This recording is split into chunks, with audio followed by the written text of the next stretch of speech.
In the year of the rat, the world will drown in plague. The West shall once again witness the rise of one from the South. By the year of the snake, all will return to the center. A forgotten verse, written over 1,000 years ago, by a Zen master who withdrew from the world to quietly contemplate the movements of the universe. No one could have imagined that these cryptic lines, once dismissed as poetic allegory, would begin to mirror the very world we live in today. The year of the rat. 2020. The planet was gripped by a global pandemic. Borders closed. Cities fell silent. Life came to a halt. And now, we stand in the year of the snake, 2025. A year explicitly mentioned in the 13th prophecy, one of the last two prophetic poems yet to be fulfilled, written by Zen master Hango Xiun, revered by later generations as one of the 7 legendary seers of ancient China. The question looms large. What are we stepping into? A force from the south, rising. The west, beginning to tremble. And the world, spiraling back toward a mysterious center. But what is that center? Is it China, reasserting itself as a global superpower? Or is it a center of consciousness, a place where humanity is being called back to its spiritual core? Or worse still, is it a harbinger of a global conflict? What sends chills down the spine is not just the eerie precision of the words, but the undeniable reality that it's all unfolding before our very eyes. This is no fairy tale. This is no accidental echo of history. This is a forgotten warning, knocking on the door of the present. If ever there was a moment for humanity to pause, to look deeply at the signs it has long ignored, this is that moment. Because the 13th prophecy does not speak of the past. It speaks of us. Of 2025. And of an event that could reshape the global order forever. Part 1, Hango Xiun, the Zen master who saw through time. Hango Xiun, a name few remember today, yet he may have left behind some of the most haunting prophecies in Eastern history. A Zen master of the Tang dynasty, more than 1,000 years ago, he did not spend his life preaching to the crowds or seeking disciples. Instead, he devoted himself wholly to silence, facing the mysteries of the universe through the stillness of breath and meditation. He withdrew to the high mountains. Shunned power. Detached from worldly affairs. And yet, in that profound silence, something extraordinary unfolded. It is said that during his deepest years of retreat, Hango Xiun began to write. Not sutras. Not philosophical treatises. But poetry. 14 poems. Each one, a fragment of the future. Composed in an ancient, symbolic language, like encrypted messages carefully left for generations to come. No one understood them at the time. Their meaning seemed obscure, disconnected, almost surreal. But time, like a patient storyteller, began to reveal what humans could not. 12 of the 14 poems have already come true. Each event. Each image. Each number. From the tragic fall of the Ming dynasty. To the unprecedented reign of Emperor Kangxi. From the dazzling rise and slow decline under Emperor Qianlong. To the devastating opium wars that brought a proud nation to its knees. All of it was written centuries in advance, in the quiet verses of a reclusive monk. Some say it was mere coincidence. But others believe that in the stillness of deep meditation, Hango Xiun had tapped into something more profound. The hidden current of time itself. One thing is certain, he was not guessing. He was seeing. There is a legend. In his youth, Hango once struck the face of a young prince, the boy who would one day become Emperor Xuanzong. Not out of anger, but to teach him compassion and awakening. When the prince ascended the throne, he did not retaliate. Instead, he bestowed upon Hango a Dharma title, the Mad Monk, a name both humorous and deeply reverent. The emperor even ordered that all of Hango's teachings and poems be transcribed and preserved. Among them were the 14 prophetic verses. From that moment, Hango Xiun was no longer just a hidden monk in the mountains. He became something else. A man who wrote history before it happened. Part 2, Prophecies Fulfilled.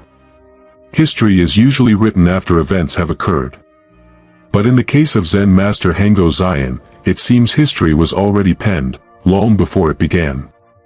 And what chills modern scholars isn't the poetic beauty of his verses, but their near-perfect accuracy, unfolding across centuries of glory and chaos in ancient China.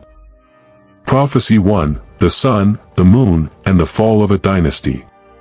When sun and moon collide, heaven's mandate begins to break. At first glance, a symbolic image. But then came the realization, the official emblem of the Ming dynasty was the sun and the moon. And just as the verse foretold, the Ming, one of the greatest pillars of Eastern civilization, descended into turmoil. Natural disasters. Failed harvests. Widespread famine. Deep-rooted corruption. The climax came in 1644, when rebel leader Li Zicheng stormed Beijing. The final emperor, Chongzhen, took his own life beneath an ancient tree, a final gesture of shame and sorrow to the ancestors he had failed. Hango Xiun had captured it all. Not only the events, but the emotional weight, the sense of fate, and the tragedy of collapse. Prophecy 2, a boy and 61 years of sovereignty. A tender sprout amid a storm, 61 springs upon the throne. Few believed it at the time, but this prophecy would unfold down to the exact number. Emperor Kangxi ascended the throne at just 8 years old, held in check by the powerful regent Oboy. But at 16, the young emperor set a silent trap, a tea ceremony turned ambush, and seized control of the empire with stunning precision. He would go on to rule for exactly 61 years, the longest reign in Chinese history, and lead the country into one of its most prosperous golden ages. Prophecy 4, a golden peak and the first shadows of decline. 60 years of radiant light, dimming softly behind the veil. Qianlong, the Grand Emperor. He expanded borders, solidified power, and elevated Chinese culture to unparalleled heights.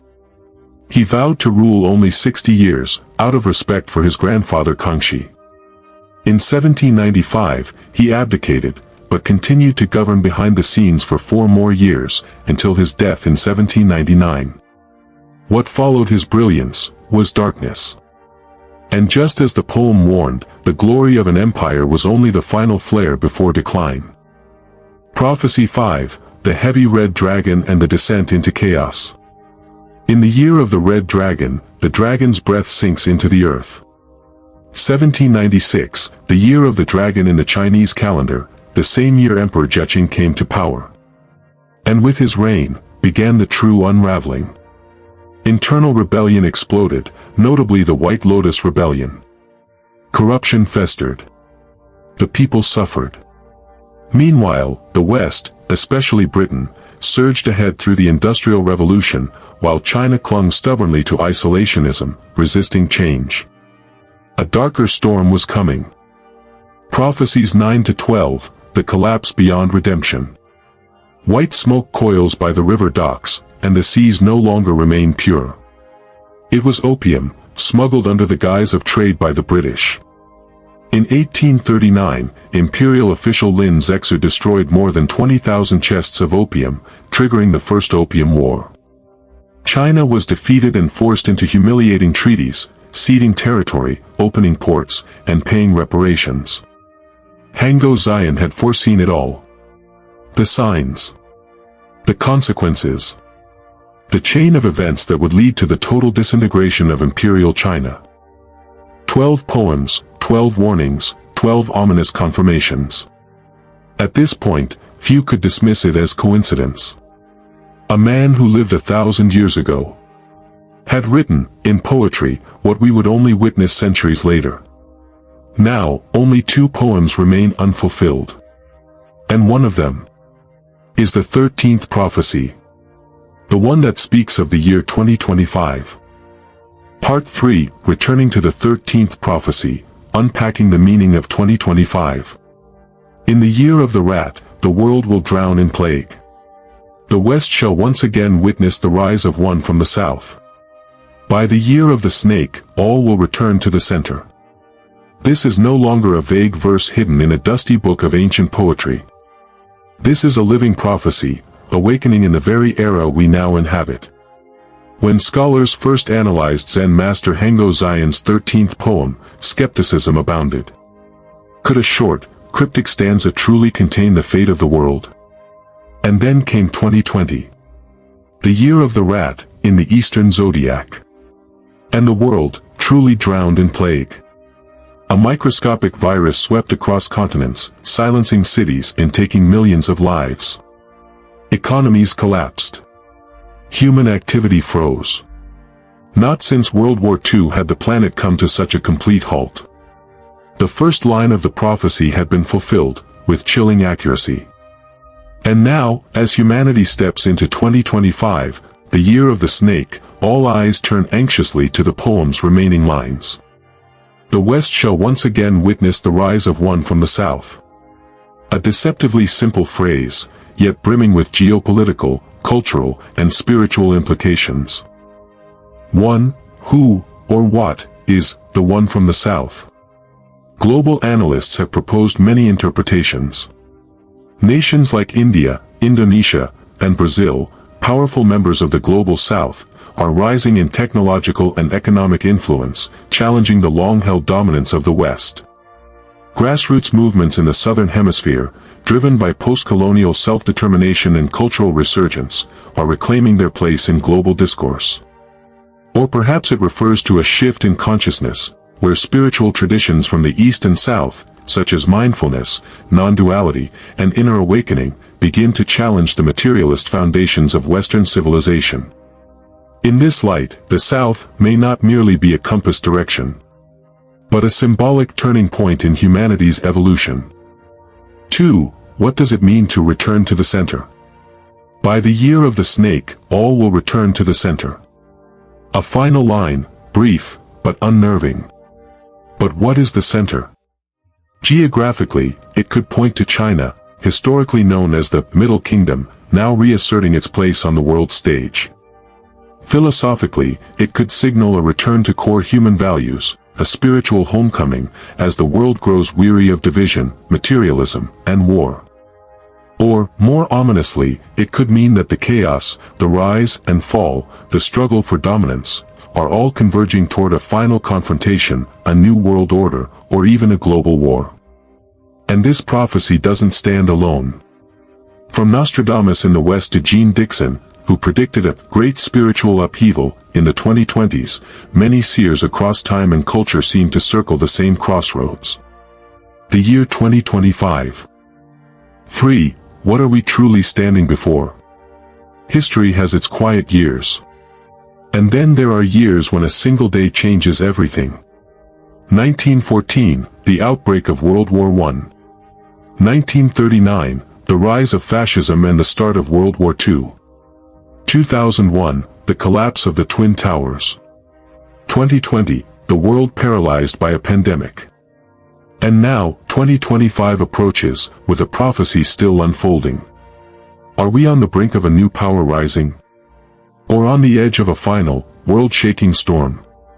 The 13th prophecy gives no names. It does not point fingers. It simply sketches a vague, unsettling direction. Like a breeze before the hurricane. And the most terrifying truth is this. We are living inside the poem. Part 4, The Signs Unfolding in 2025. We often think of prophecy as a relic of the past, superstition buried under layers of science and modern thought. But here, in 2025, the world appears to be saying otherwise. The signs are aligning, slowly, unmistakably, reconstructing an ancient poem once forgotten. These are no longer stories whispered in temples or hidden in dusty scrolls.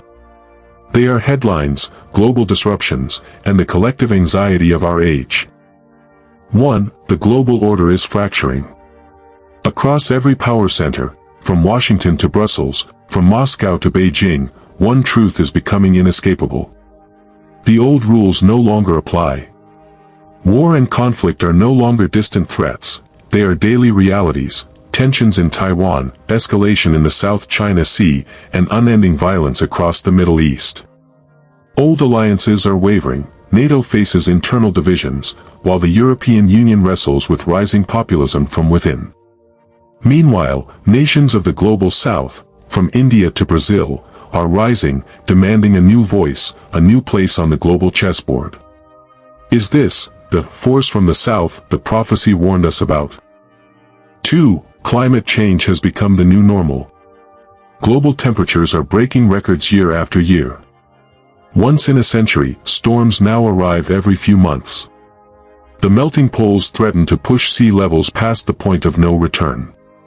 In South Asia, megacities of tens of millions are running dry. In Europe, searing heat scorches crops, and history itself. In South America, the Amazon, the planet's lungs, burns endlessly. Could this be the Earth's way of telling us? Balance has been lost. And all things are now returning to a center, a final ignition point. 3. The human mind is fraying. Depression, anxiety, and suicide are skyrocketing, especially among the young. Social media has become a breeding ground for division, toxicity, and obsession. Artificial intelligence is advancing so fast, we no longer know what's real and what's synthetic. Technology connects us, yet we feel more isolated than ever before. Could returning to the center mean more than geopolitics? Could it be an inner journey, a spiritual call to rediscover meaning, essence, and soul? 4. Recurring dreams. Unshakable dread. Signals in the silence. All over the world, people report recurring dreams, strange premonitions, and anxieties they can't explain. Some scientists are beginning to seriously investigate the idea of a collective emotional field, a level of consciousness that connects us all beneath thought. Scattered reports have surfaced. Unusual lights in the sky at night. Mysterious sound frequencies, echoing like distant calls from the deep ocean. And sometimes, just a nameless feeling that something massive is coming. 5. And perhaps most telling of all. The silence. Silence, not as peace, but as the stillness before a storm. A Zen master once said, "When the world's voice goes silent, destiny begins to speak." And perhaps we have reached that moment. Everything once dismissed as superstition is now aligning, terrifyingly, with real-world events. The 13th prophecy is no longer ancient literature. It is becoming the living script of our time. Where are we heading? That is the question the next chapter must answer. Part 5. Did Hango Xiun truly grasp the fate of humanity? Some people live only within the boundaries of their era. But there are others, rare and mysterious, who, somehow, seem to live beyond time. As if they stepped outside the flow of history and quietly watched it from above. Hango Xiun may have been one of them. A reclusive Zen master. A man uninterested in fame or legacy. One who left behind no biography, no monument. Only 14 verses. And now, in an age overwhelmed by chaos and change, the question resurfaces. How did he know? How could a man who lived more than 1,000 years ago describe events that would unfold centuries later, not just in China, but across the entire world? This was not prediction. This was direct perception. Hango Xiun never called himself a prophet. He didn't climb mountains to summon storms or debate philosophy in royal courts. He chose silence. He chose meditation. He chose to listen. And in that deep and perfect stillness, he may have touched something that modern science still cannot explain. The innermost layer of reality. A realm where time is not a straight line. Where past, present, and future don't follow. They interweave, like breath. Can one who meditates deeply, truly touch destiny? Eastern philosophy teaches us. Profound stillness is the door to the universe. So if a person releases all desires, if they shed all attachments, and sit quietly among the mountains, free from distraction, could they begin to hear the subtle frequencies of the cosmos? the rhythm of time, the cycles hiding beneath the surface of history. In his solitude, Hango Xiun saw what humanity would take a millennium to feel. His poetry was not meant to frighten, but to awaken. What's most striking is not the catastrophes he foretold. Plagues, wars, collapse. But the tone of his writing. It is not alarmist. It is calm. Centered. Still. As if he wasn't warning us, but reminding us that the world moves in cycles. That after prosperity comes decline. And after darkness, inevitably, comes dawn. And that if we truly listen, we may still have time to change course. This is not a prophecy. It is a map of the inner world. Perhaps fate is not fixed, but waiting for us to choose. If the 13th poem is a warning, then perhaps the yet unfulfilled 14th poem is something else. A doorway. An invitation. The question is no longer, will it happen? But, how will we respond when it does? And maybe, that is Hango Xiun's deepest message. Not to live in fear, but to remember that we always have a choice between panic and presence. In the quiet lines of ancient poetry, a monk once saw the future. But he did not write to alter fate. He wrote so that we would remember. Fate is still in our hands. Part 6, all returns to the center. By the year of the snake, all will return to the center. The final line of the 13th prophecy, gentle in tone, yet echoing like a bell through the chaos of our present world. But what is the center? A place on a map? A political power? Or something deeper, a point of origin within human consciousness? In Chinese history, the name Zhonghua, China, means the Middle Kingdom, the center of the world.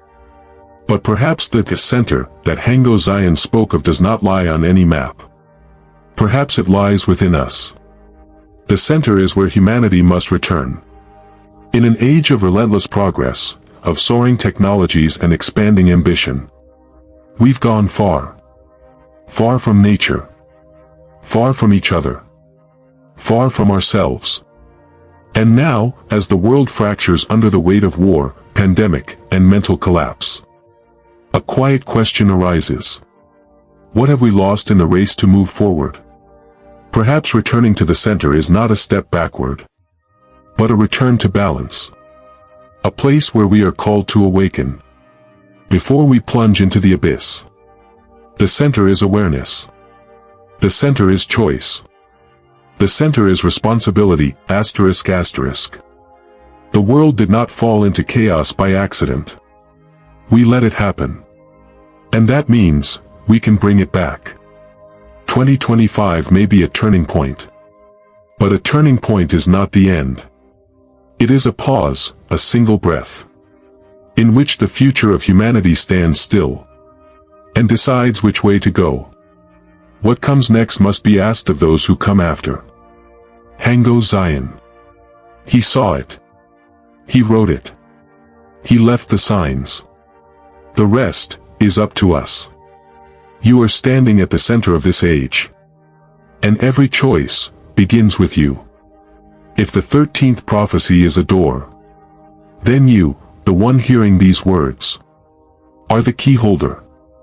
Will you close it? Or open it to a new path, for yourself and for the world? Because the future is not fixed. It is being written, day by day, by those who dare to face the truth.